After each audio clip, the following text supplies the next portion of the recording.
할아버지 옆에 배신자가 있네요. 10살 소녀 지우의 입에서 나온 말이었다.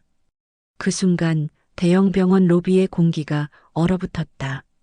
최고급 수트를 입은 경호원들이 에워싼 가운데 휠체어에 앉은 노인이 날카로운 눈빛으로 소녀를 응시했다. 그는 성황그룹의 회장, 이 나라 재벌 서열 10위 안에 드는 성진우였다. 이른이 넘은 나이에도 카리스마만큼은 여전했다. 그 옆에는 40대 중반의 우아한 여성, 그의 딸이자 현 회장직을 맡고 있는 성미숙 회장이 서 있었다. 지우는 아버지의 손을 꽉 잡은 채 서 있었다. 아버지 강민호는 얼굴이 새하얗게 질려 있었다.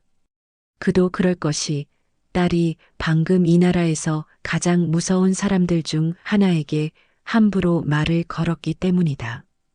왜 하필 오늘, 왜 하필 저분들 앞에서? 민호의 머릿속은 복잡했다. 딸의 특별한 능력을 알게 된 지 이제 겨우 석 달. 지우는 사람의 얼굴을 보면 그 사람의 성격, 과거, 심지어 미래까지 어렴풋이 읽어낼 수 있었다. 처음에는 우연이라고, 아이의 상상력이라고 치부했다. 하지만 지우가 말한 것들이 하나하나 현실이 되면서 민호는 인정할 수밖에 없었다. 그리고 오늘 할아버지의 수술 결과를 듣기 위해 병원에 왔다가 이 상황을 마주하게 된 것이다. 성진우 회장이 입을 열었다. 목소리는 낮고 위압적이었다. 어린 것이 누가 배신자라는 거냐? 지우의 커다란 눈동자가 흔들렸다. 하지만 아이는 물러서지 않았다. 오히려 더 또렷하게 말했다. 저기, 할아버지 바로 옆에 서 계신 분이요. 얼굴에 검은 그림자가 보여요. 나쁜 생각을 하고 계세요. 순간 성미숙 회장의 표정이 일그러졌다. 지우가 가리킨 사람은 다름 아닌 성진우 회장의 비서실장, 그의 30년 지기인 차동현이었다. 감히 성미숙이 앞으로 나서려는 순간 성진우가 손을 들어 그녀를 제지했다. 그의 눈빛이 묘하게 빛났다. 재미있군. 꼬마야, 내 이름이 뭐냐? 강지우예요. 강지우. 좋아. 내가 제안을 하나 하지. 성진우가 휠체어를 조금 앞으로 움직였다. 경호원들이 긴장했지만 그는 신경 쓰지 않았다.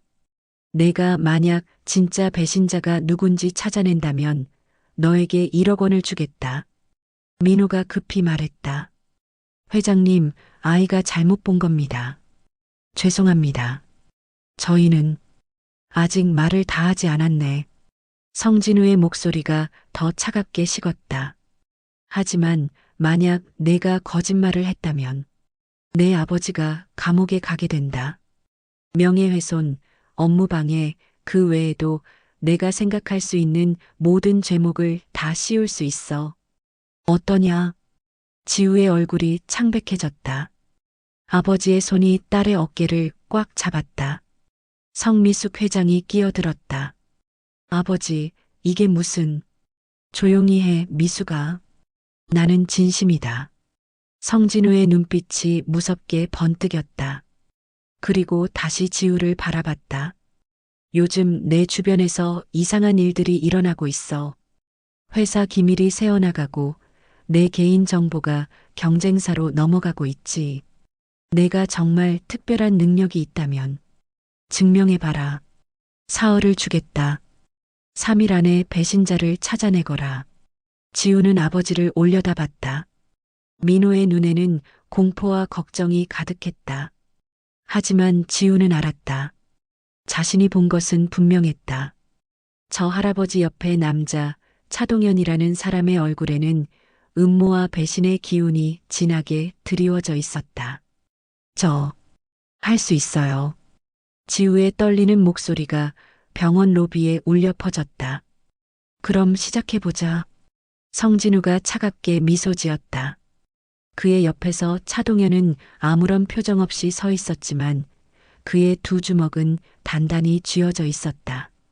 이렇게 10살 소녀와 재벌 가문의 위험한 게임이 시작되었다. 성한그룹 본가는 서울 평창동 언덕 꼭대기에 위치해 있었다. 지우와 민호가 차에서 내리자 압도적인 규모의 저택이 눈앞에 펼쳐졌다. 3층 규모의 고풍스러운 한옥과 현대식 건물이 조화를 이룬 건축물이었다. 아빠, 무서워. 지우가 아버지의 손을 더욱 꽉 잡았다. 민호는 딸의 머리를 쓰다듬으며 말했다. 지우야, 아직 늦지 않았어. 우리 그냥 가자. 내가 회장님께 사과하고. 안 돼요, 아빠. 내가 본 게 맞아요. 하지만 지우의 목소리에는 확신과 동시에 두려움이 섞여 있었다. 10살짜리 아이가 감당하기에는 너무나 큰 책임이었다. 대문이 열리고 집사가 나왔다. 60대 초반으로 보이는 단정한 인상의 남자였다. 어서 오십시오. 회장님께서 기다리고 계십니다. 저는 이댁의 집사 박종석입니다. 그들은 집사를 따라 저택 안으로 들어갔다. 내부는 더욱 화려했다. 높은 천장, 값비싼 그림들, 반짝이는 대리석 바닥.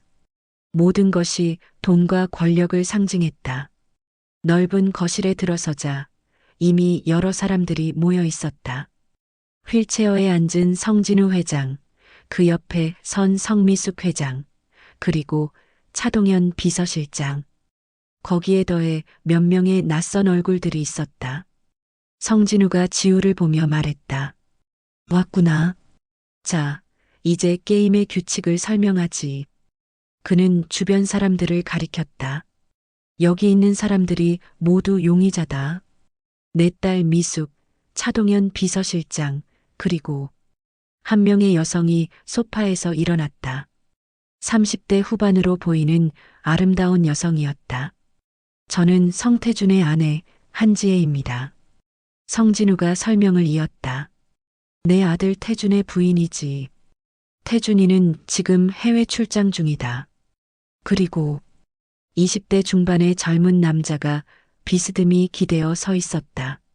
명품 브랜드로 치장한 모습이 다소 건방져 보였다. 나는 성진호. 회장님의 조카죠. 뭐, 그냥 이 집에 얹혀 사는 신세지만요. 그의 말투에는 비아냥이 섞여 있었다. 성진우가 계속했다.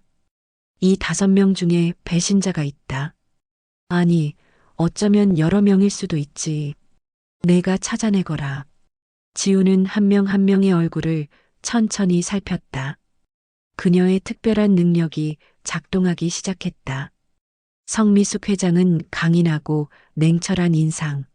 하지만 얼굴 한쪽에 깊은 슬픔의 그림자가 드리워져 있었다. 배신자의 기운은 아니었다. 오히려 오랜 고통을 참아온 사람의 얼굴이었다. 차동현 비서실장은 역시나 검은 그림자가 짙게 드리워져 있었다. 음모, 배신, 탐욕. 그의 얼굴에서 지우는 이런 것들을 읽었다. 하지만 이상했다. 그 밑에 무언가 더 복잡한 감정이 숨어 있는 것 같았다. 한지에는 우아하고 아름다운 겉모습 뒤에 차가운 계산이 숨어 있었다. 그녀의 눈빛은 끊임없이 무언가를 측정하고 있었다. 이 상황을 어떻게 이용할까? 그런 생각이 그녀의 표정에 드러나 있었다.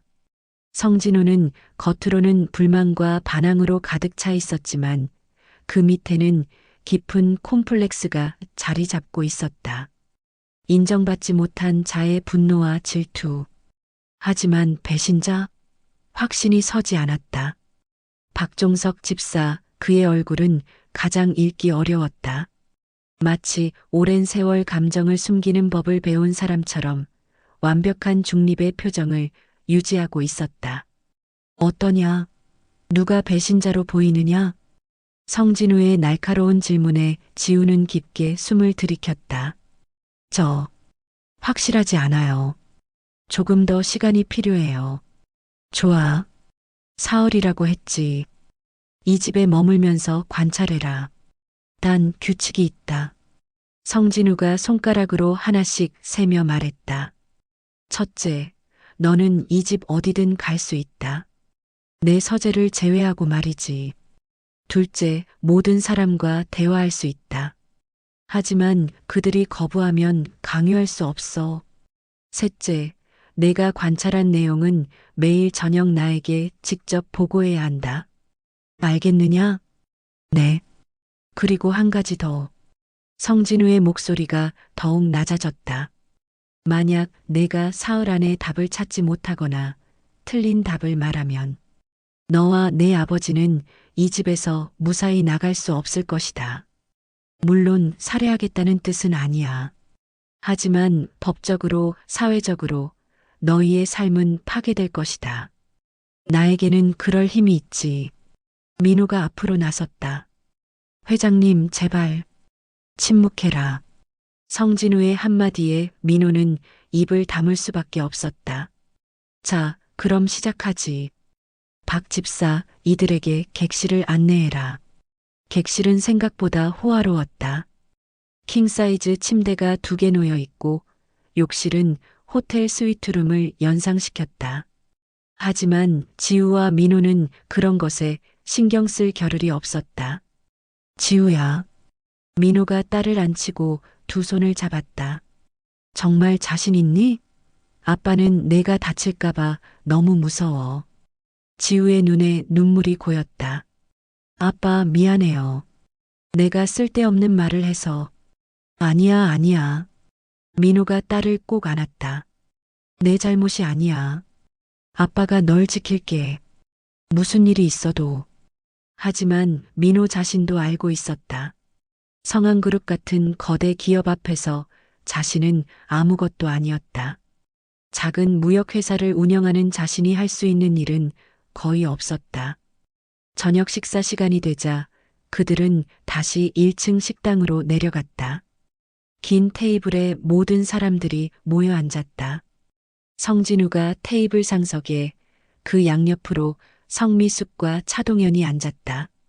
한지혜와 성진호는 반대편에, 그리고 지우와 민호는 끝자리에 앉았다.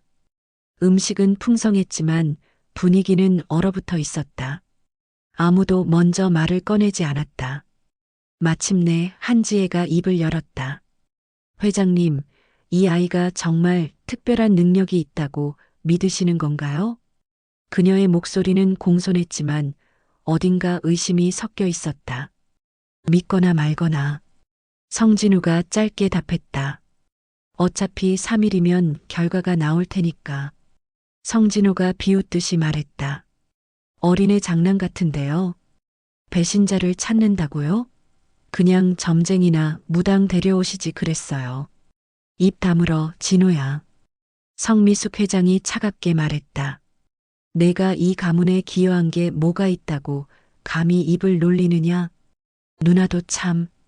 성진호가 불만스럽게 중얼거렸지만 더 이상 말하지 않았다.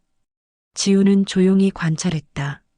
사람들의 표정, 말투, 몸짓 하나하나가 모두 단서였다. 차동현은 거의 말이 없었다. 그는 기계처럼 정확하게 회장의 식사를 보조하고 필요한 것을 미리 준비했다. 30년을 함께한 사람답게 완벽한 호흡이었다. 하지만 그의 눈빛은 때때로 성진우를 바라볼 때 묘한 감정이 스쳤다. 그것이 무엇일까? 성미숙은 아버지를 대하는 태도가 복잡했다. 존경과 두려움, 그리고 원망. 왜 딸이 아버지를 원망할까? 한지혜는 끊임없이 주변을 살폈다. 그녀의 눈은 이 저택의 값비싼 장식품들, 그림들, 가구들을 훔쳤다. 무언가를 평가하는 것처럼. 식사가 끝나고 사람들이 하나둘 자리를 뜨려 할 때 지우가 조심스럽게 말했다. 저 한지혜 사모님께 여쭤봐도 될까요? 한지혜가 우아하게 미소 지으며 돌아봤다. 물론이지, 지우야. 뭐가 궁금하니? 사모님은 왜 남편분이 안 계세요? 해외 출장이라고 하셨는데 언제 돌아오세요? 순간 테이블의 분위기가 더욱 차가워졌다. 한지혜의 미소가 조금 굳었지만 그녀는 여전히 부드러운 목소리를 유지했다. 태준 오빠는 중요한 일이 있어서 미국에 가셨어. 언제 돌아올지는 나도 잘 몰라. 그럼 외로우시겠어요. 지우의 순진한 말에 한지혜가 잠시 당황한 표정을 지었다. 그리고 곧 웃음을 터뜨렸다. 참 순진하구나. 응, 조금 외로워. 하지만 지우는 봤다. 한지혜의 눈빛이 순간 날카롭게 변했다가 다시 부드러워지는 것을. 그 뒤에 숨겨진 것은 외로움이 아니라 분노였다. 밤 10시가 넘자 저택은 조용해졌다. 민호는 이미 피곤에 지쳐 잠들었지만 지우는 잠이 오지 않았다. 너무나 많은 생각들이 머릿속을 맴돌았다. 배신자? 정말 차동현 할아버지일까? 처음 본 순간의 확신이 점점 흔들리고 있었다. 물론 그의 얼굴에서 검은 기운을 봤다. 하지만 다른 사람들도 각자의 비밀과 어둠을 가지고 있었다. 그때 복도에서 작은 소리가 들렸다. 지우는 조심스럽게 침대에서 내려와 문 쪽으로 갔다. 문틈으로 복도를 살펴보니 누군가가 계단을 내려가고 있었다. 한지혜였다. 이 밤에 어디로 가는 거지? 호기심이 발동한 지우는 조용히 문을 열고 뒤를 따라갔다. 아버지를 깨우면 말릴 것이 분명했으므로 혼자서 움직였다. 계단을 내려가자 1층 거실이 나왔다. 한지혜는 복도 끝으로 향했다. 지우는 벽에 붙어서 조심조심 따라갔다. 한지혜가 멈춘 곳은 성진우 회장의 서재 앞이었다. 규칙상 그곳은 출입 금지 구역이었다. 한지혜가 서재 문을 열려고 하는 순간 다른 목소리가 들렸다. 거기서 뭐 하십니까? 차동현이었다. 한지혜가 놀란 듯 돌아섰다. 차 실장님, 그냥 산책하다가 서재 앞에서 산책을요? 차동현의 목소리는 차가웠다. 이 시간에 여기 계신 것도 이상하지만 회장님 서재는 함부로 접근할 곳이 아닙니다. 알아요. 그냥 궁금해서. 한지혜가 방어적으로 말했다. 이 집에 산 지 5년이 넘었지만 한 번도 그 안에 들어가 본 적이 없거든요. 대체 뭐가 있길래 그렇게 숨기는 걸까요? 그건 제가 대답할 문제가 아닙니다. 방으로 돌아가시죠.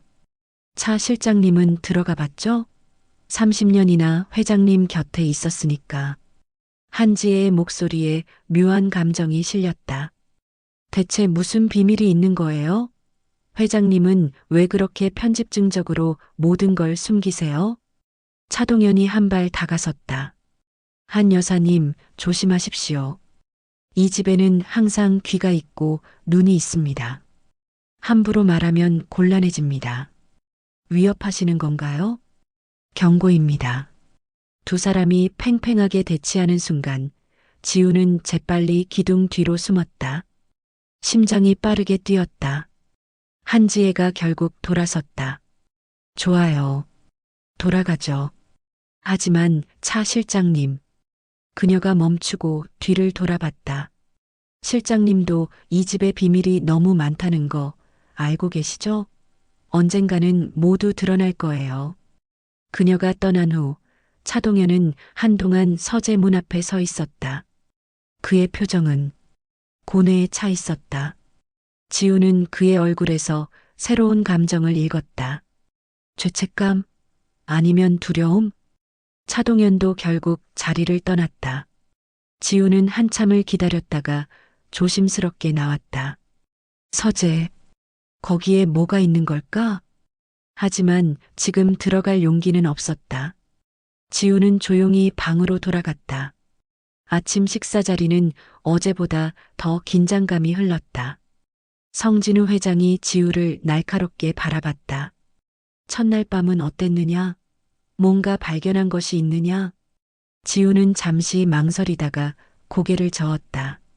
아직 확실하지 않아요. 시간은 흐르고 있다. 내일 저녁까지다. 그의 말에 민호의 얼굴이 더욱 창백해졌다. 식사 후 지우는 정원을 산책하기로 했다. 넓은 정원에는 아름다운 나무들과 꽃들이 가득했다. 그곳에서 지우는 박종석 집사를 만났다. 어린 손님, 산책하시나요? 네. 집사 할아버지는 여기서 일하신 지 오래되셨어요? 20년 정도 됐습니다. 박종석이 자르고 있던 장미가지를 내려놓았다. 이 집의 모든 것을 다 봤죠. 좋은 일도 나쁜 일도. 나쁜 일. 이요? 지우가 조심스럽게 물었다. 박종석이 잠시 생각하더니 말했다. 이 집은 겉으로는 화려해 보이지만 안은 텅 비어 있습니다. 가족이 함께 웃는 모습을 본 지가 언제인지 기억도 안 나네요. 왜 그런 거예요? 돈과 권력은 사람을 변하게 만들죠. 특히 이 집 같은 경우는 너무 많은 비극이 있었습니다. 비극이요? 박종석이 주변을 살피고 목소리를 낮췄다. 20년 전 회장님의 부인, 그러니까 성미숙 회장님의 어머니가 돌아가셨습니다. 자살이었죠. 지우가 숨을 삼켰다. 왜 자살을 하신 거예요? 그건 아무도 몰라요. 공식적으로는 우울증 때문이라고 했지만 이 집에서는 다른 소문들이 있었죠. 어떤 소문이요? 박종석이 입을 열려다가 멈췄다. 누군가가 다가오고 있었다. 성미숙 회장이었다. 박 집사, 뭐 하는 거예요? 아, 회장님. 꽃 정리를 하고 있었습니다. 아이와 무슨 이야기를 하고 있었죠? 성미숙의 목소리는 날카로웠다. 그냥 날씨 이야기를 하고 있었습니다. 그래요? 성미숙이 지우를 바라봤다. 그녀의 눈빛은 복잡했다.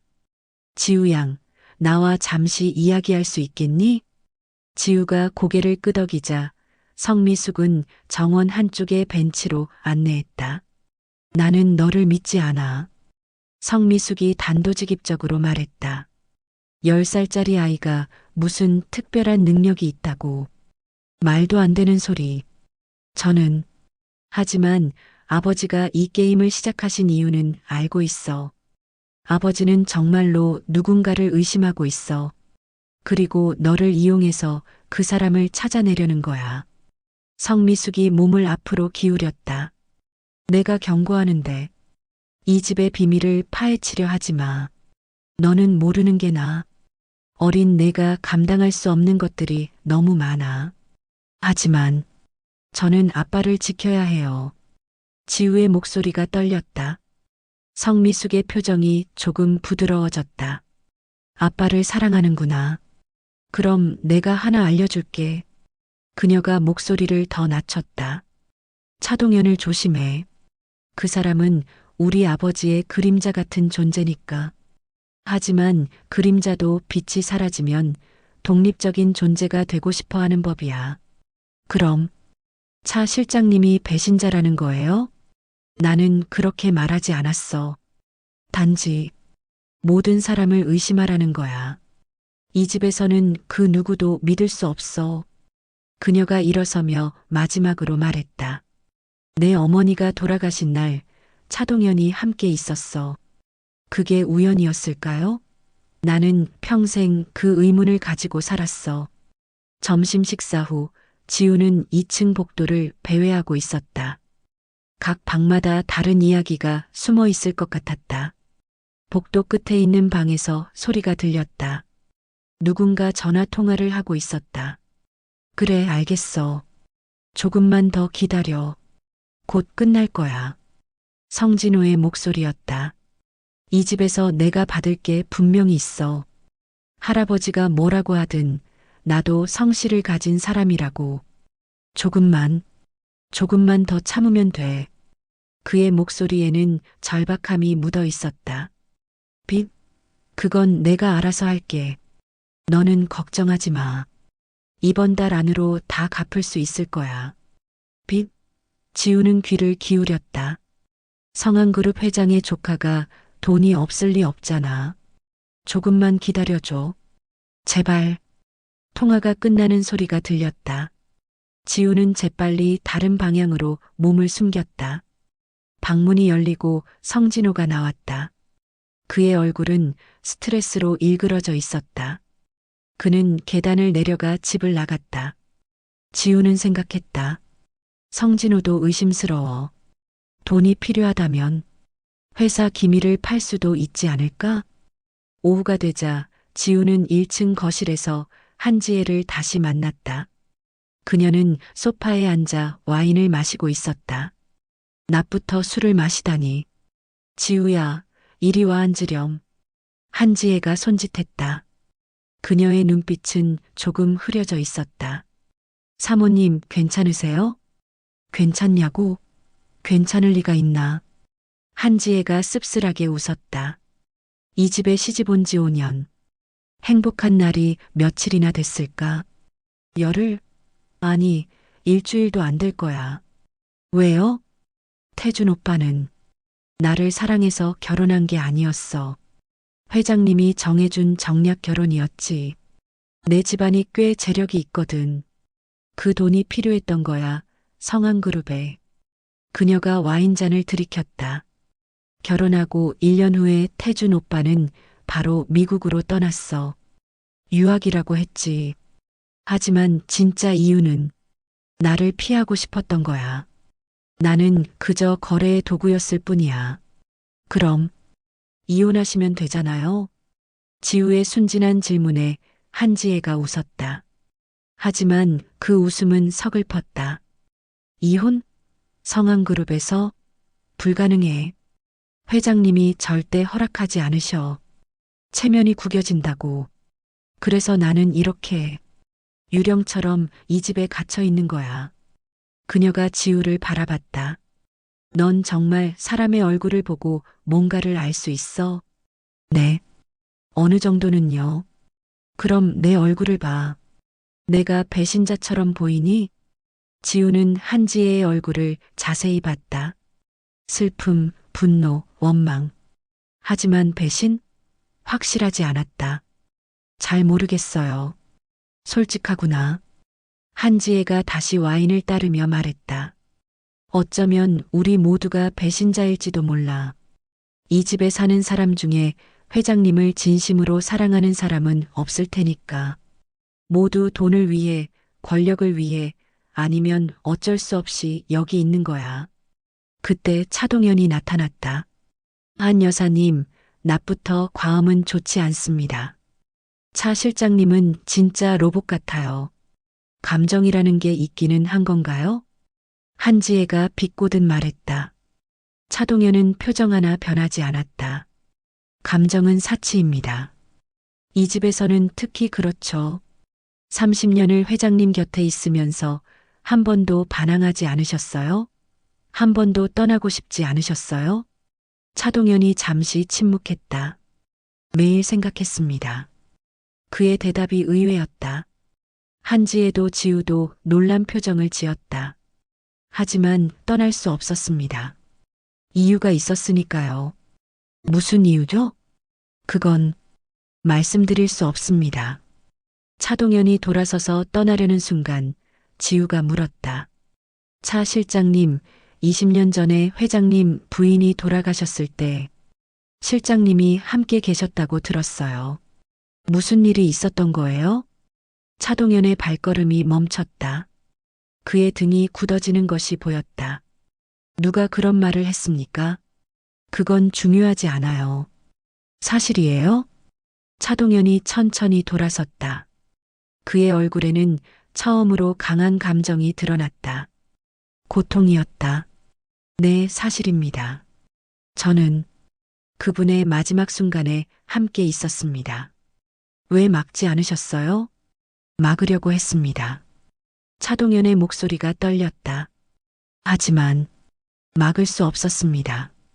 그분은 이미 결심을 하신 상태였으니까요. 회장님은 아셨어요? 모르십니다. 그리고 절대 아셔서는 안 됩니다. 차동현이 다가왔다.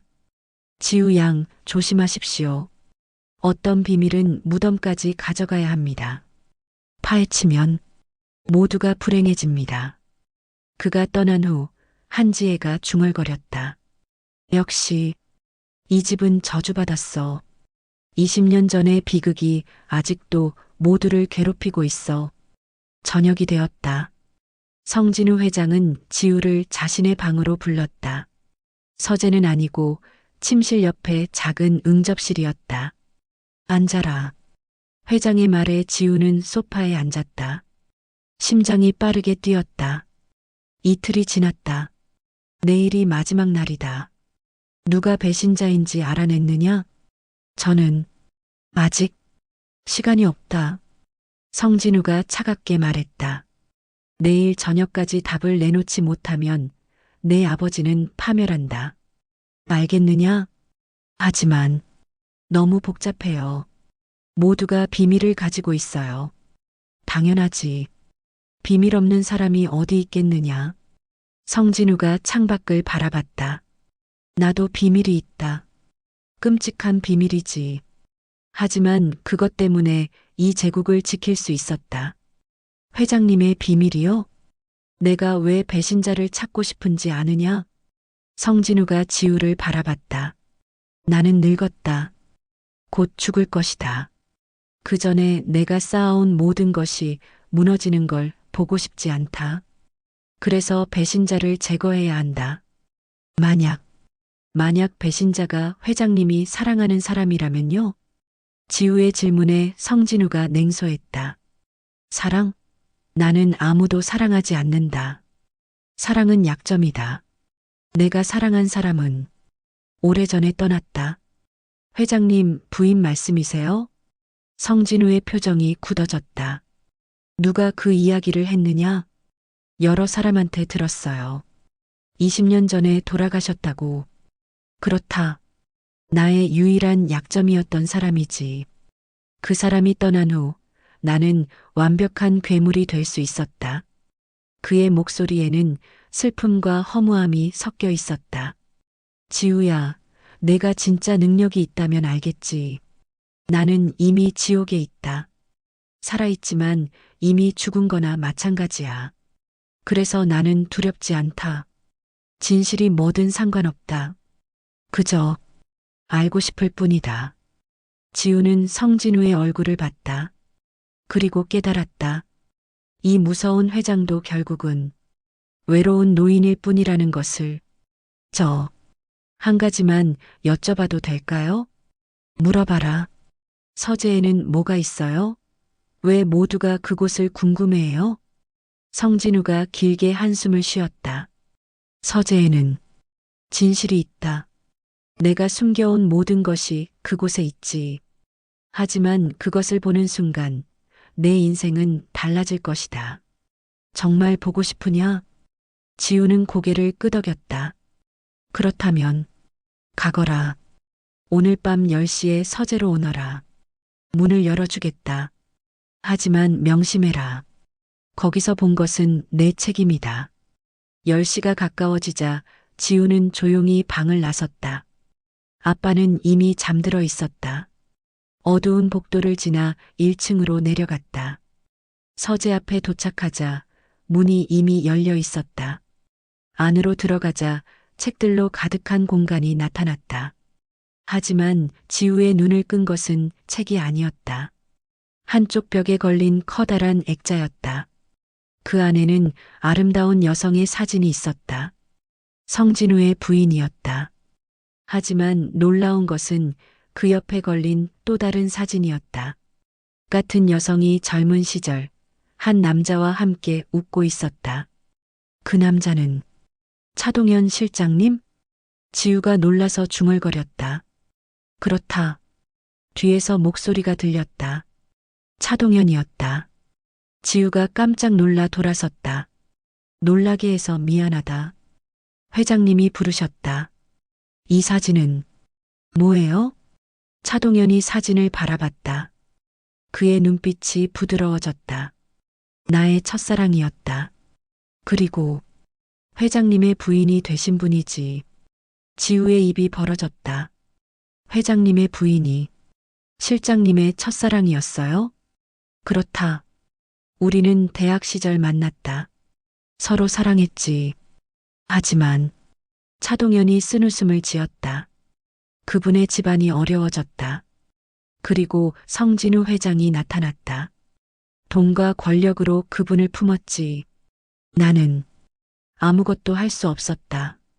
그런데 왜 회장님 곁에 계신 거예요? 그분 때문이다. 차동현의 목소리가 떨렸다. 결혼 후에도 그분은 불행했다. 성진우 회장은 사업에만 몰두했고 그분은 외로워하셨지. 그래서 나는 회장의 비서가 되었다. 적어도 그분 곁에 있을 수 있도록. 그럼 20년 전에 돌아가신 건 그렇다. 차동현이 고개를 숙였다. 그분은 더 이상 견딜 수 없으셨던 거다. 이 금빛 감옥에서 마지막 날 그분이 나를 불렀다. 그리고 말씀하셨지. 이제 자유로워지고 싶다고. 막지 않으셨어요? 막으려 했다. 하지만 그분은 이미 결심하셨다. 그리고 마지막으로 부탁하셨다. 성미숙을 지켜달라고. 딸을 부탁한다고. 지우의 눈에서 눈물이 흘러내렸다. 그래서 30년을 여기 계신 거예요? 그렇다. 나는 그분과의 약속을 지키고 있다. 성미숙 회장을 보호하고 이 가문이 무너지지 않도록. 그때 또 다른 목소리가 들렸다. 그래서 어머니의 죽음을 숨기셨군요. 성미숙이 서재 문 앞에 서 있었다. 그녀의 얼굴은 눈물로 젖어 있었다. 미숙 회장님, 저는 평생 궁금했어요. 어머니가 왜 돌아가셨는지, 아버지가 뭘 잘못하셨는지. 그런데 성미숙이 차동현에게 다가갔다. 실장님이 어머니를 사랑하셨군요. 그래서 30년을 우리 곁에. 죄송합니다. 차동현이 고개를 숙였다. 용서받을 수 없는 짓이란 걸 압니다. 하지만 이것이 제가 할 수 있는 유일한 방법이었습니다. 세 사람의 대화를 지우는 숨죽이며 들었다. 그리고 깨달았다. 차동현은 배신자가 아니었다. 오히려 가장 충실한 사람이었다. 사랑하는 사람의 유언을 지키기 위해 30년을 견뎌온 사람. 그렇다면 진짜 배신자는? 다음 날 아침 지우는 확신이 서지 않았다. 차동현이 아니라면 누구란 말인가? 성진호? 그는 돈이 필요했다. 하지만 회사 기밀을 팔 만한 접근 권한이 있을까? 한지에 그녀는 이 가문을 원망했다. 하지만 그녀가 얻을 게 뭐가 있을까?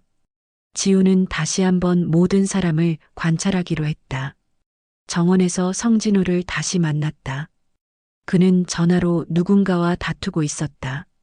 아니, 이번 주라니까. 돈 준다니까. 왜 자꾸 독촉하는 거야? 그가 전화를 끊고 나서야 지우를 발견했다. 꼬마. 언제부터 거기 있었어? 방금이요. 진호 오빠, 돈이 많이 필요하세요? 성진호의 표정이 굳어졌다. 그게 너랑 상관 있어? 오빠가 배신자일 수도 있잖아요. 지우의 직설적인 말에 성진호가 당황했다. 뭐? 아니야, 나는 회사 기밀을 팔았어요? 말도 안 돼. 나는 그런 접근 권한도 없어. 성진호가 흥분해서 말했다. 나는 그냥 이 집의 투명 인간이야. 할아버지는 나를 쳐다보지도 않으셔. 나한테는 아무런 중요한 일도 맡기지 않으시고. 그럼 빚은? 도박이야. 성진호가 고개를 숙였다. 창피하지만 사실이야. 나는 도박에 빠졌어. 인정받지 못하는 분노를 그렇게 풀었지. 멍청하지? 알아. 하지만 회사를 배신한 적은 없어. 맹세할 수 있어. 지우는 그의 눈을 봤다. 거짓말은 아니었다. 성진호는 약하고 불행한 사람이었지만 배신자는 아니었다. 그렇다면 한지혜는? 오후에 한지혜를 찾았을 때 그녀는 다시 술을 마시고 있었다. 지우야, 마지막 날이지? 네. 누구를 지목할 거야? 아직 모르겠어요. 한지혜가 쓸쓸하게 웃었다. 나를 의심하고 있구나. 맞지? 지우가 대답하지 못하자 한지혜가 계속 말했다. 나는 이 집을 미워해. 회장님을 미워해. 내 인생을 망친 이 모든 걸 미워하지. 하지만 그녀가 지우를 똑바로 바라봤다. 나는 배신자가 아니야. 적어도 회사 기밀을 판 건 아니야. 나한테는 그럴 능력도 필요도 없어. 나는 그냥 하루하루를 견디고 있을 뿐이야. 그럼 사모님이 궁금해하시던 서재의 비밀은? 그건 한지혜가 입술을 깨물었다. 순수한 호기심이었어. 이 집의 진실을 알고 싶었던 거야. 내가 왜 이렇게 불행한지, 이 가문에 무슨 저주가 있는지. 지우는 한지혜의 얼굴도 다시 읽었다. 그녀도 배신자는 아니었다. 피해자였다. 저녁이 다가왔다. 지우에게 남은 시간은 몇 시간뿐이었다. 민호는 딸의 손을 꽉 잡으며 떨리는 목소리로 말했다. 지우야, 그냥 아무나 지목하자. 우리가 틀려도 내가 감옥에 가도 괜찮아. 내가 다치는 것보다는 나아. 안 돼요, 아빠. 나는 진실을 찾을 수 있어요. 하지만 지우의 목소리에도 확신은 없었다. 그때 박종석 집사가 저녁 식사를 알리러 왔다. 손님들, 식사 준비가 되었습니다. 지우는 박종석의 얼굴을 다시 한번 자세히 봤다. 그의 얼굴은 여전히 완벽한 중립을 유지하고 있었다. 하지만 잠깐 뭔가가 보였다. 그의 눈 주변에 미세한 긴장이 있었다. 그리고 입꼬리에 아주 작은 떨림. 이 사람이 뭔가를 숨기고 있어. 지우는 박종석을 계속 관찰했다. 식사 내내 그는 완벽하게 임무를 수행했다. 하지만 차동현이 성진우 회장과 뭔가 이야기할 때 박종석의 손이 미세하게 떨렸다. 식사가 끝나고 모두가 모인 거실에서 성진우가 선언했다. 자, 시간이 다 되었다. 지우야, 누가 배신자인지 말해봐라. 모든 시선이 지우에게 집중되었다. 지우는 떨리는 목소리로 말했다. 저는 박종석 집사님이라고 생각해요. 순간 거실이 술렁였다. 박종석의 얼굴이 창백해졌다. 저를요? 왜 제가? 집사님은 20년 동안 이 집에 계셨어요. 모든 것을 알고 계시죠. 회장님의 일정도, 회사 서류도, 손님들도. 그리고 지우가 심호흡을 하고 계속했다. 집사님 얼굴에서 봤어요. 죄책감과 두려움을. 뭔가를 숨기고 계세요. 박종석이 무릎을 꿇었다. 죄송합니다. 죄송합니다. 성진우의 표정이 굳어졌다. 박 집사, 내가, 회장님, 저는, 박종석의 눈에서 눈물이 흘러내렸다. 제 아들이 아팠습니다. 백혈병이었죠. 수술비가 3억이 필요했습니다. 하지만 저는 그런 돈이 없었습니다. 그래서 회사 기밀을 팔았단 말이냐? 성미숙이 차갑게 물었다. 아닙니다. 박종석이 고개를 저었다. 저는 팔지 않았습니다. 저는 단지 뭐야? 어서 말해. 저는 도청 장치를 없앴습니다. 박종석의 고백에 모두가 놀랐다. 도청 장치요? 지우가 물었다. 네.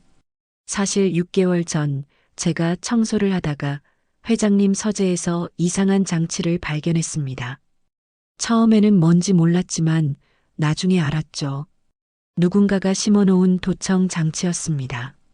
성진우의 눈빛이 날카로워졌다. 그래서 저는 무서웠습니다. 제가 발견한 걸 알면 제가 의심받을까봐. 그래서 그냥 몰래 없앴습니다. 그리고 아무 말도 하지 않았습니다. 그게 제 죄입니다. 도청 장치가 누구 것이었는지는 확인했느냐? 아니요. 하지만 박종석이 주저하다가 말했다. 그 장치는 매우 정교했습니다. 전문가가 아니면 설치할 수 없는 것이었죠. 지우는 혼란스러웠다. 박종석은 도청 장치를 제거했지만 설치한 사람은 아니었다. 그렇다면 진짜 배신자는 아직... 잠깐만요. 지우가 갑자기 말했다. 집사님, 그 장치를 언제 발견하셨어요? 6개월 전. 정확히는 3월 15일이었습니다. 그리고 없앤 건 그날 바로요. 지우의 머릿속에서 퍼즐이 맞춰지기 시작했다. 회장님, 회사 기밀이 새어나가기 시작한 게 언제부터였어요? 성진우가 차동현을 바라봤다. 차동현이 대답했다. 정확히 4개월 전부터입니다. 5월 초부터? 그럼 도청 장치가 제거된 이유네요. 지우의 말에 모두가 침묵했다. 그렇다면 성미숙이 말했다. 박 집사가 배신자가 아니라는 건가요? 네. 진짜 배신자는... 지우가 한 사람 한 사람을 돌아봤다. 그리고 마침내 깨달았다. 진짜 배신자는 이 방에 없어요. 무슨 소리냐? 성진우가 버럭 소리쳤다. 이 방에 없다니? 그럼 대체 누가? 회장님. 지우가 조심스럽게 말했다. 회장님의 가장 가까운 사람이 누구예요? 이 방에 없는 사람 중에서요. 성진우의 표정이 변했다. 그리고 그는 깨달았다. 설마 태준이? 한지혜가 벌떡 일어났다. 태준 오빠를요? 말도 안 돼요. 오빠는 지금 미국에... 정말 미국에 있습니까? 지우가 물었다. 회장님, 태준 씨와 마지막으로 통화하신 게 언제예요? 그건... 성진우가 차동현을 바라봤다. 차 실장, 태준이와 마지막 통화가 언제였지? 차동현의 얼굴이 굳어졌다. 3주 전입니다. 3주나? 성미숙이 놀라서 말했다. 그렇게 오랫동안 연락이 없었어요? 태준 씨는 정말 미국에 있는 게 맞나요? 지우의 질문에 차동현이 입을 열었다. 실은 확인이 안 됩니다. 그가 묵고 있다던 호텔에 연락했지만 체크아웃했다고 합니다. 뭐라고? 성진우의 얼굴이 붉어졌다. 그럼 태준이가 지금 어디 있는지도 모른다는 거냐? 한지혜가 주저앉았다. 아니, 이럴 수가. 지우는 한지혜를 바라봤다. 사모님, 혹시 태준 아저씨가 최근에 돈이 필요하다고 하지 않으셨어요? 돈? 아니, 우리는 거의 대화를 하지 않는걸. 하지만 한지혜가 무언가를 떠올렸다. 1년 전쯤 태준 오빠가 투자 이야기를 했었어. 미국에서 큰 사업 기회가 있다고. 하지만 회장님이 반대했지. 그래. 성진우가 차갑게 말했다. 그 투자는 도박이었다. 위험 부담이 너무 컸어. 그래서 나는 허락하지 않았지. 태준이는 화를 냈고 그 후로 우리 관계는 더 나빠졌다. 회장님, 차동현이 조심스럽게 말했다. 도청 장치가 발견된 시기와 태준 도련님이 미국으로 떠난 시기가 거의 일치합니다. 모두가 숨을 죽였다. 태준 씨가 도청 장치를 설치했어요. 지우가 말했다. 하지만 박 집사님이 그걸 발견해서 제거했죠. 그래서 태준 씨는 다른 방법을 찾아야 했어요. 그래서 직접 회사 서류에 접근했다는 건가? 성미숙이 경악했다. 하지만 태준이는 미국에 있었잖아요. 어떻게? 정말 미국에 있었을까요? 지우의 질문에 차동현이 급히 전화를 걸었다. 지금 당장 태준 도련님의 출입국 기록을 확인해 주십시오. 몇 분 후 차동현의 얼굴이 창백해졌다. 회장님, 태준 도련님은 지난 4개월 동안 5번이나 한국에 입국하셨습니다. 매번 하루나 이틀만 머물고 다시 출국했고요. 뭐라고? 성진우가 휠체어를 세차게 쳤다. 그 녀석이 우리 몰래 한국에 왔다 갔다 했다는 거냐? 그리고 차동현이 계속 보고했다. 기밀이 유출된 날짜들과 도련님의 입국 날짜가 정확히 일치합니다. 거실에 무거운 침묵이 흘렀다. 한지혜가 눈물을 흘리며 말했다. 그럼 태준 오빠가 정말 내 아들이 나를 배신했다는 거냐? 성진우의 목소리가 떨렸다. 강철 같던 그의 목소리에 처음으로 균열이 생겼다. 성진우는 한동안 아무 말도 하지 못했다. 그의 손이 휠체어 팔걸이를 꽉 쥐었다. 손등에 핏줄이 튀어나왔다. 아버지. 성미숙이 조심스럽게 다가갔다. 저도 믿기지 않습니다. 태준이가 그럴 리 없어요. 없어? 성진우가 쓴웃음을 지었다. 나는 알고 있었어. 태준이가 나를 원망한다는 걸. 내가 그 아이의 꿈을 짓밟았다는 걸. 그는 천장을 올려다봤다. 태준이는 원래 음악을 하고 싶어 했어. 피아니스트가 되고 싶어 했지. 하지만 나는 허락하지 않았어. 성황그룹의 장남이 피아니스트라니? 말이 되냐고 생각했지. 성미숙이 놀란 표정을 지었다. 태준이가 음악을 하고 싶어 했다고요? 처음 듣는 이야기예요. 너는 몰랐겠지. 태준이가 16살 때 일이니까. 나는 그 아이의 피아노를 부숴버렸어. 그리고 말했지. 성황그룹의 후계자가 될 거면 그런 쓸데없는 꿈은 버려라고. 성진우의 눈에 눈물이 맺혔다. 그날 이후로 태준이는 변했어. 순종적인 아들이 되었지. 내가 시키는 대로 다 했어. 경영학을 공부했고 MBA를 받았고 회사 일을 배웠지. 하지만 그의 목소리가 갈라졌다. 그 아이의 눈에서 빛이 사라졌어. 나는 그걸 알았어. 하지만 무시했지. 회사가 더 중요했으니까. 회장님, 차동현이 낮은 목소리로 말했다. 태준 도련님이 미국에서 투자하려고 했던 사업이 뭔지 아십니까? 무슨 IT 벤처였지. 아닙니다. 차동현이 태블릿을 꺼내 보여줬다. 음악 스트리밍 플랫폼 회사였습니다. 젊은 뮤지션들을 지원하는 사업이었죠. 성진우의 손이 떨렸다. 음악? 그 아이는 아직도 음악을 포기하지 않았던 거냐? 그리고 회장님이 투자를 거부하시자 도련님은 스스로 돈을 마련하려 했던 것 같습니다. 지우가 조용히 말했다. 회장님, 태준 아저씨가 배신자 맞아요.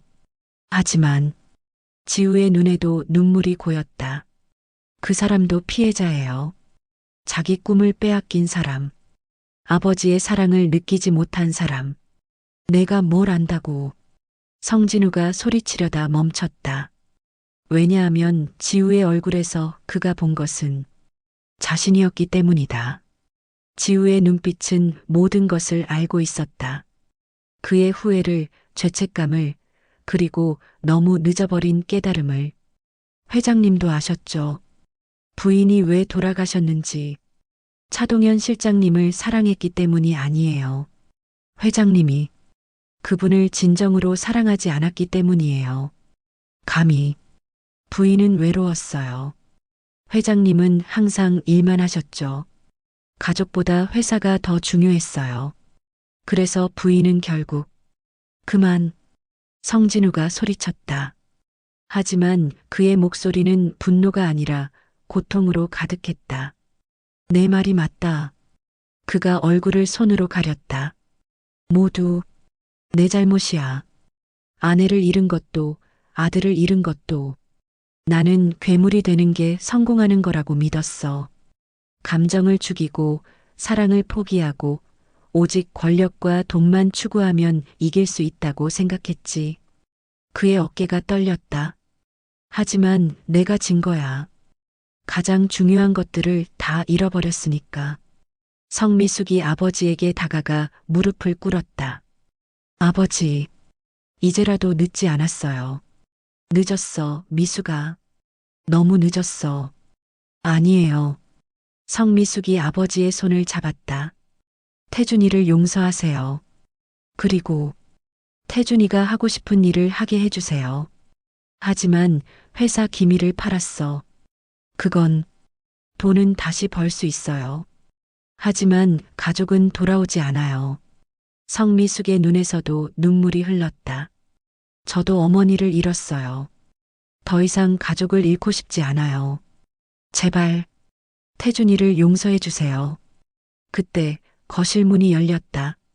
모두가 돌아보았다. 거기에는 30대 후반의 남자가 서 있었다. 수척하고 지친 얼굴, 하지만 묘하게 성진우를 닮은 외모. 성태준이었다. 여보. 한지혜가 놀라서 일어났다. 태준은 아무 말 없이 거실로 들어왔다. 그리고 아버지 앞에 무릎을 꿇었다. 죄송합니다, 아버지. 성진우는 아들을 바라봤다. 말을 하려 했지만 나오지 않았다. 제가 회사 기밀을 팔았습니다. 투자금을 마련하기 위해서였습니다. 태준의 목소리는 담담했다. 하지만 결국 실패했습니다. 그 돈으로는 부족했죠. 그리고 깨달았습니다. 제가 얼마나 어리석었는지. 그가 고개를 들어 아버지를 봤다. 아버지를 원망했습니다. 제 꿈을 빼앗아갔다고. 하지만 지금 생각해보면 저도 아버지를 이해하려고 노력하지 않았던 것 같습니다. 태준아. 성진우의 목소리가 떨렸다. 나도 잘못했다. 내 말을 들어주지 않았어. 내가 뭘 원하는지, 무엇이 행복한지 물어보지도 않았지. 아버지, 용서해라, 태준아. 이 아비를 용서해라.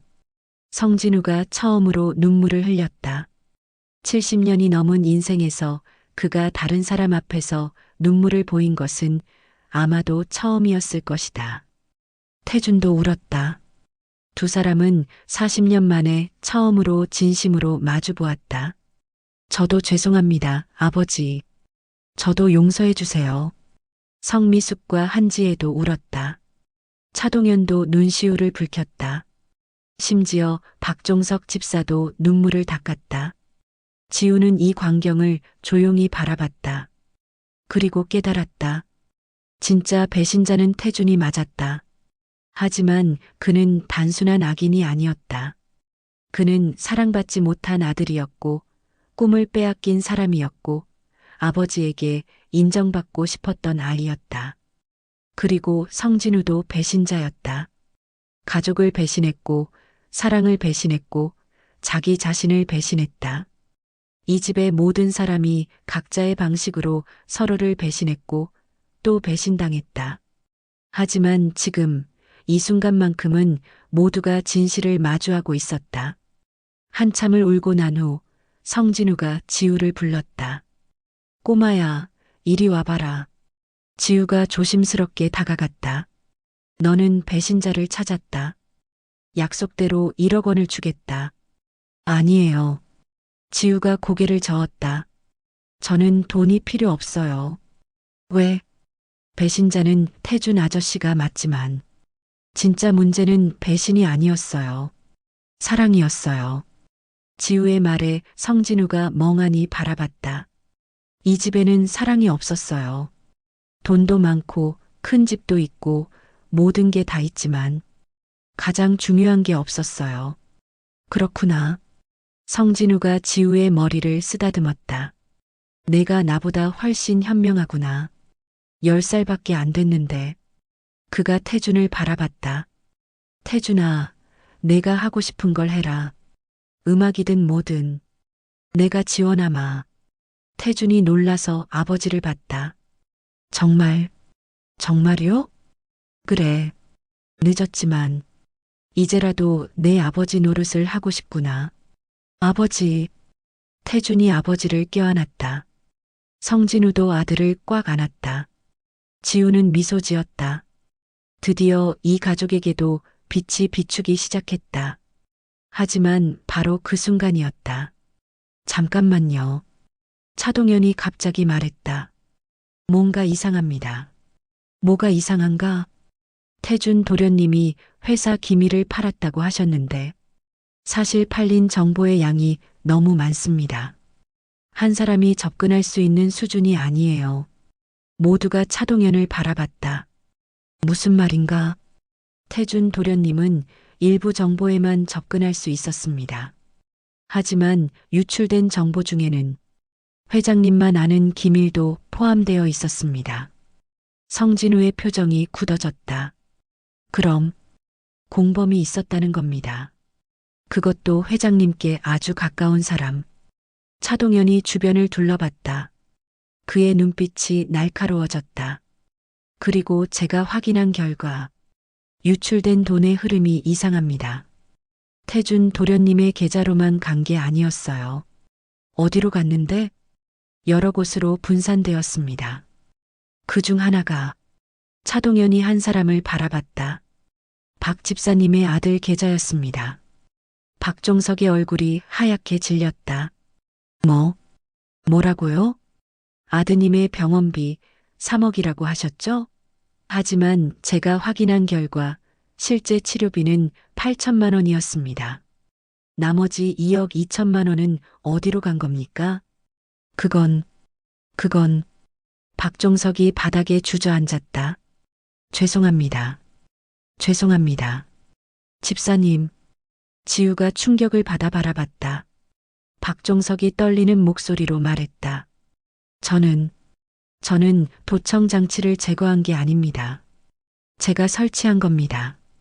모두가 경악했다. 태준 도련님께 접근했습니다. 도련님이 돈이 필요하다는 걸 알았으니까요. 그리고 제안했죠. 함께 일하자고. 제가 정보를 빼내면 도련님이 그걸 팔고 수익을 나누자고. 박 집사, 자네가. 성진우가 믿을 수 없다는 표정을 지었다. 20년을 함께 했는데 자네가 나를 배신했단 말인가? 죄송합니다, 회장님.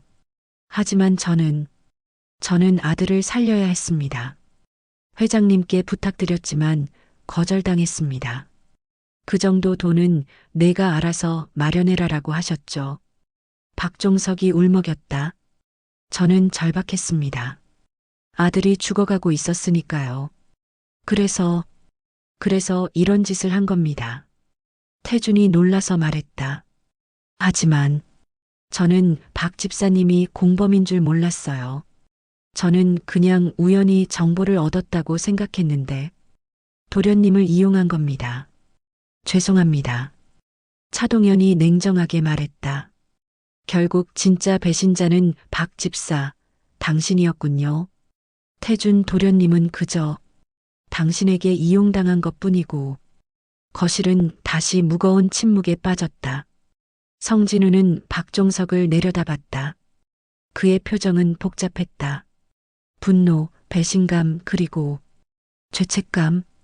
박 집사. 네, 회장님. 자네 아들은 지금 어떤가? 박종석이 놀라서 고개를 들었다. 완치되었습니다.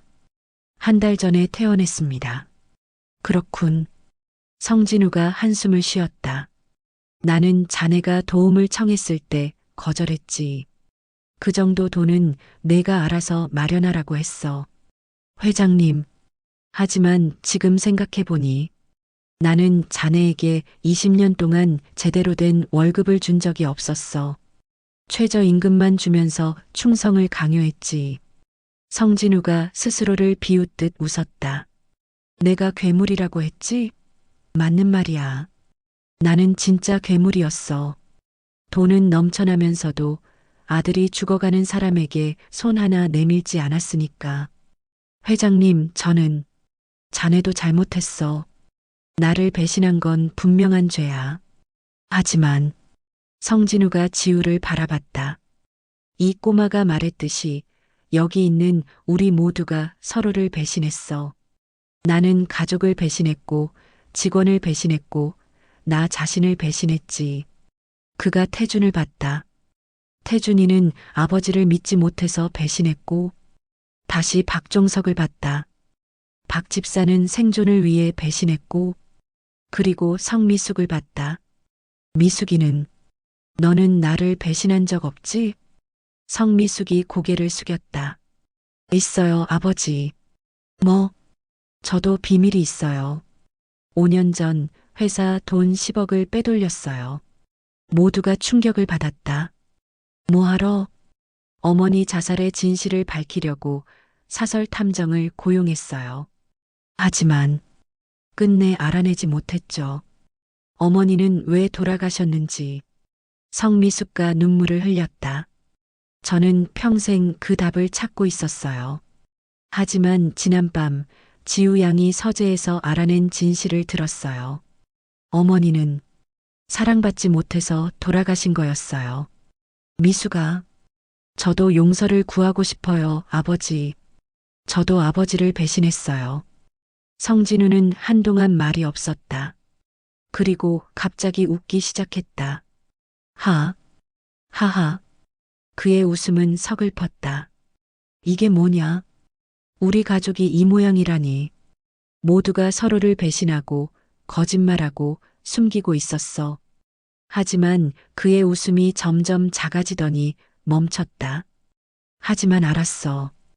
이게 다 내 탓이야. 내가 이 가족을 이렇게 만들었어. 그가 지우를 바라봤다. 꼬마야, 내가 맞았어. 진짜 배신자는 바로 나였어. 나는 가족을, 사랑을, 인간성을 배신했지. 돈과 권력을 위해서. 지우가 다가가서 성진우의 손을 잡았다. 회장님, 아직 늦지 않았어요. 늦지 않았다고? 네. 지금이라도 사랑할 수 있어요. 용서할 수 있어요. 그게 진짜 힘이에요. 지우의 작은 손이 성진우의 주름진 손을 따뜻하게 감쌌다. 할아버지, 모두를 용서해 주세요. 그리고 사랑해 주세요. 그게 할아버지가 할 수 있는 가장 큰 승리예요. 성진우의 눈에서 또다시 눈물이 흘러내렸다.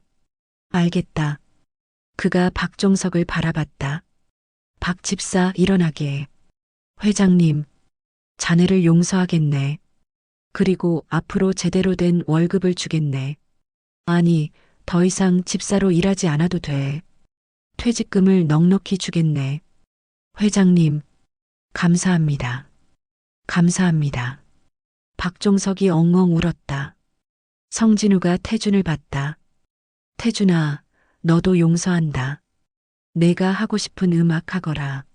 내가 전폭적으로 지원하마. 아버지, 고맙습니다. 미수가, 네 아버지. 10억? 그까짓 거 됐다. 대신 앞으로는 아버지한테 솔직하게 말해라. 알겠느냐? 네. 네 아버지. 성진우가 한지혜를 봤다. 며느리 미안하다. 자네를 도구로만 생각했어. 앞으로는 진짜 가족으로 돼야겠네. 한지혜도 눈물을 흘렸다. 감사합니다, 아버님. 마지막으로 성진우는 차동현을 바라봤다. 차 실장. 네, 회장님. 자네는 내 아내를 사랑했지? 차동현이 놀라서 회장을 봤다. 회장님, 어떻게, 나도 바보는 아니야. 눈치챘어. 오래전부터. 죄송합니다. 아니야. 성진우가 고개를 저었다. 미안한 건 나야. 나는 아내를 제대로 사랑하지 못했어. 자네가 대신 사랑해줘서 고맙네. 회장님, 30년 동안 우리 곁을 지켜줘서 고맙네. 진심이야. 차동현의 눈에서도 눈물이 흘렀다. 모두가 울었다. 서로를 껴안고 울었다. 20년, 30년 동안 쌓였던 오해와 상처들이 눈물과 함께 씻겨 내려가는 것 같았다. 다음 날 아침, 지우와 민호는 짐을 쌌다. 성진우가 직접 현관까지 나와서 배웅했다. 휠체어를 탄 채였지만 그의 얼굴에는 어제와는 다른 평화로움이 있었다. 지우야. 네, 할아버지. 지우는 이제 자연스럽게 할아버지라고 불렀다. 내 아버지가 운영하는 회사가 어디더냐? 서진상사요. 작은 무역회사예요. 그래. 오늘부터 그 회사는 성황그룹의 협력사가 될 거야. 큰 계약을 맺어주마. 회장님, 그건 너무. 민호가 당황해서 말했다. 내 딸이 우리 가족을 구했네. 이 정도는 당연한 보답이야. 성진우가 지우의 머리를 쓰다듬었다. 그리고 지우야, 1억은 내 통장에 넣어줬어. 거절하지 마라. 약속한 거니까. 하지만 이건 돈이 아니야. 고마움이야. 내가 우리에게 준 것은 돈으로 살 수 없는 거니까. 지우가 할아버지를 껴안았다. 할아버지, 행복하세요. 그래, 이제 행복하려고 노력하마. 성미숙이 나와서 말했다. 지우 양, 우리 회사에서 장학금 프로그램을 만들 거예요. 지우 장학금이라고 이름 지을게요. 너 같은 특별한 아이들을 돕기 위해서. 감사해요, 사모님. 태준도 나왔다. 지우야, 나중에 내가 음악회사 만들면 내가 첫 번째 투자자가 되어줄래? 네. 꼭 성공하세요, 아저씨. 한지혜가 웃으며 말했다. 우리 가족 모두 이제 새로 시작하는 거예요. 지우 덕분에. 차동현이 정중하게 인사했다. 지우 양, 고맙습니다. 당신 덕분에 30년 만에 자유로워진 것 같습니다. 박종석 집사도 깊이 고개를 숙였다. 제 인생을 구해주셔서 감사합니다. 지우와 민호가 차에 타려는 순간 성진우가 마지막으로 말했다. 지우야, 마지막으로 하나만 물어보겠다. 네, 할아버지. 넌 처음부터 알고 있었지? 진짜 배신자가 누군지. 지우가 미소 지었다. 네, 알고 있었어요. 왜 바로 말하지 않았느냐? 배신자를 찾는 게 중요한 게 아니었어요. 진짜 문제가 뭔지 찾는 게 중요했죠. 진짜 문제? 네. 이 집에는 사랑이 없었어요. 그게 문제였어요. 만약 제가 처음부터 박 집사님이 배신자예요 라고 말했다면 할아버지는 그냥 그분을 버렸을 거예요. 하지만 그게 진짜 해결책은 아니잖아요. 성진우가 감탄했다. 10살밖에 안 됐는데 정말 대단한 아이로구나. 저는 할아버지가 눈물 흘리는 걸 보고 싶었어요. 진심으로 후회하고 가족을 사랑하는 걸 보고 싶었어요. 그게 진짜 승리니까요. 고맙다, 지우야. 내 덕분에 나는 인생의 마지막에 가장 중요한 걸 배웠어. 지우가 창문을 내리고 손을 흔들었다. 할아버지, 가족들 많이 사랑해주세요. 그래, 그렇게 하마. 차가 출발했다. 지우는 뒤를 돌아봤다. 성한그룹의 저택 앞에 모든 가족이 모여서 손을 흔들고 있었다. 성진우, 성미숙, 태준, 한지혜, 차동현, 박종석, 그리고 성진호까지 모두가 함께 있었다. 처음으로 진짜 가족처럼. 1년이 흘렀다. 지우는 이제 11살이 되었다. 학교에서도 유명한 아이가 되었다. 마음을 읽는 소녀라는 별명으로 불렸다. 어느 토요일 오후 지우와 민호는 특별한 초대를 받고 어디론가 향했다. 장소는 강남의 한 콘서트홀이었다. 어머, 여기가. 민호가 놀랐다. 입구에는 큰 현수막이 걸려 있었다. 청년음악가 지원 프로젝트 1회 공연. 후원 성암문화재단. 로비에 들어서자 익숙한 얼굴들이 보였다. 지우야. 성미숙 회장이 반갑게 손을 흔들었다. 그녀의 옆에는 성진우가 있었다. 휠체어 대신 지팡이를 짚고 서 있었다. 건강이 많이 좋아진 것 같았다. 할아버지. 지우가 달려가자 성진우가 웃으며 안아주었다. 잘 왔구나, 우리 손녀. 손녀요? 그래, 이제 너는 우리 집 명예 손녀야. 미숙이가 그렇게 정했어. 한지혜도 있었다. 그녀는 예전과 달리 밝은 표정이었다.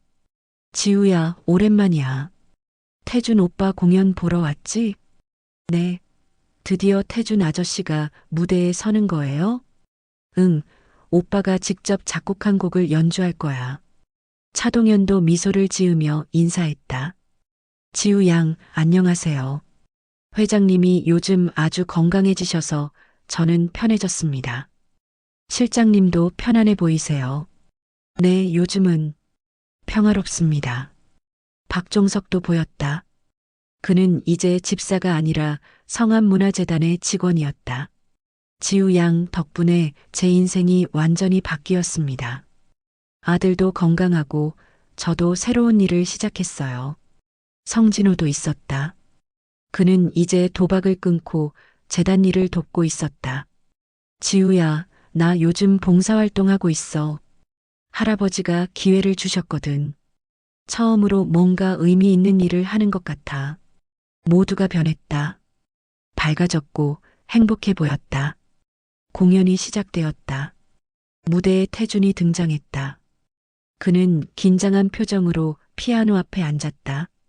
안녕하세요. 성태준입니다. 오늘 제가 연주할 곡은 두 번째 인생이라는 곡입니다. 제 개인적인 이야기를 담은 곡이에요. 그가 피아노를 치기 시작했다. 처음에는 어두운 선율이었다. 슬프고 무겁고 절망적인 소리였다. 마치 갇힌 영혼의 울부짖음 같았다. 하지만 점점 멜로디가 변했다. 희망이 스며들기 시작했다. 작은 빛이 어둠을 뚫고 들어오는 것 같았다. 그리고 마지막 부분은 찬란했다. 해방의 기쁨, 자유의 환희, 사랑의 따뜻함이 느껴졌다. 곡이 끝나자 모두가 일어나서 박수를 쳤다. 성진우는 눈물을 흘리며 박수를 쳤다. 내 아들이 저렇게 재능이 있었구나. 성미숙이 아버지의 손을 잡았다. 이제야 보이시죠, 아버지? 그래. 이제야 보이는구나. 공연이 끝나고 모두 함께 저녁을 먹으러 갔다. 식당에서 성진우가 샴페인 잔을 들었다. 다들 잠시 내 말을 들어주게. 모두가 조용해졌다. 1년 전 나는 죽어 있는 사람이었네. 살아 있었지만 이미 죽은 거나 마찬가지였지. 하지만 한 어린 소녀가 나를 살렸네. 그가 지우를 바라봤다. 지우야, 고맙다. 내가 우리에게 준 건 단순히 배신자를 찾아준 게 아니야. 내가 우리에게 사랑을 가르쳐 줬어.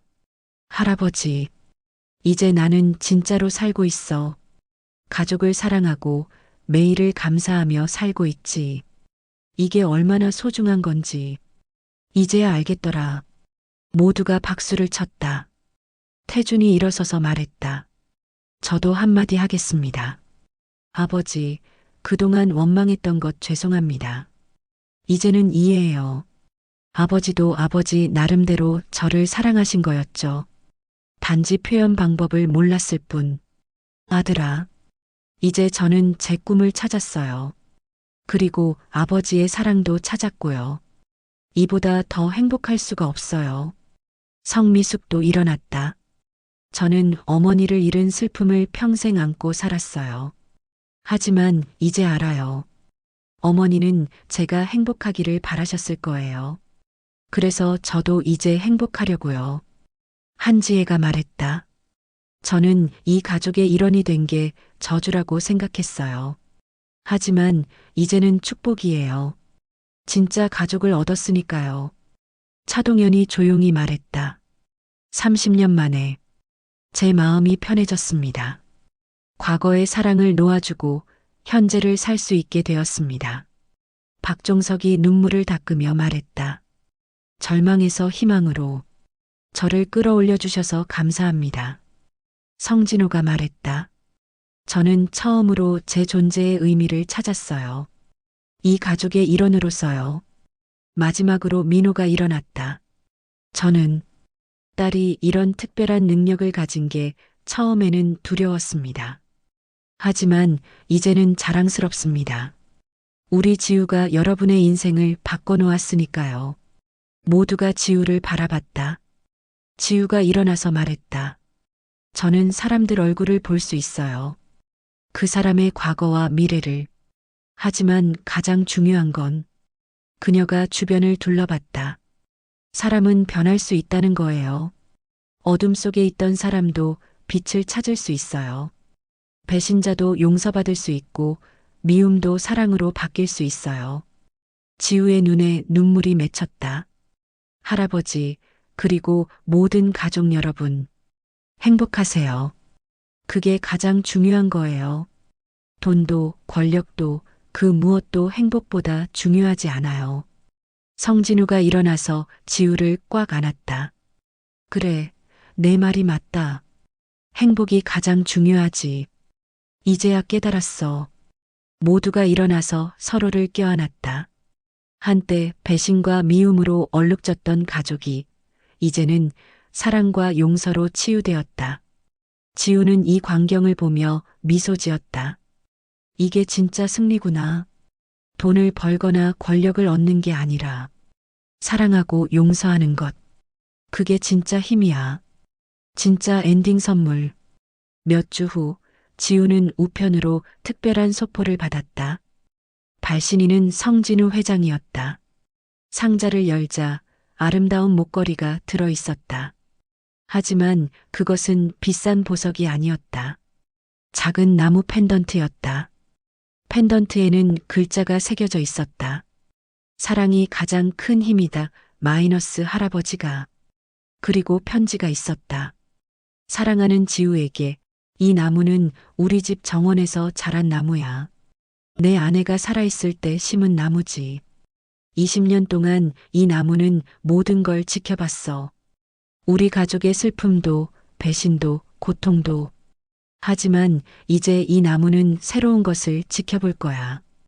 우리의 행복을, 사랑을, 치유를. 너는 우리에게 가장 소중한 선물을 줬어. 두 번째 기회를. 다시 사랑할 수 있는 용기를. 고맙다, 우리 손녀야. 앞으로도 내 특별한 능력으로 많은 사람들을 도와주렴. 하지만 명심해라. 진짜 능력은 내 눈이 아니라 내 마음에 있다는 것을. 사랑하는 사람을 이해하고 용서하고 품어줄 수 있는 마음. 그게 진짜 특별한 능력이란다. 사랑한다, 지우야. 할아버지가. 지우는 편지를 읽으며 눈물을 흘렸다. 그리고 목걸이를 걸었다. 작은 나무 펜던트가 그녀의 심장 위에서 따뜻하게 빛났다. 이 이야기가 여러분에게 잔잔한 울림을 주었다면 무료 구독과 어디에서 듣고 계신지 댓글 남겨주세요. 감사합니다.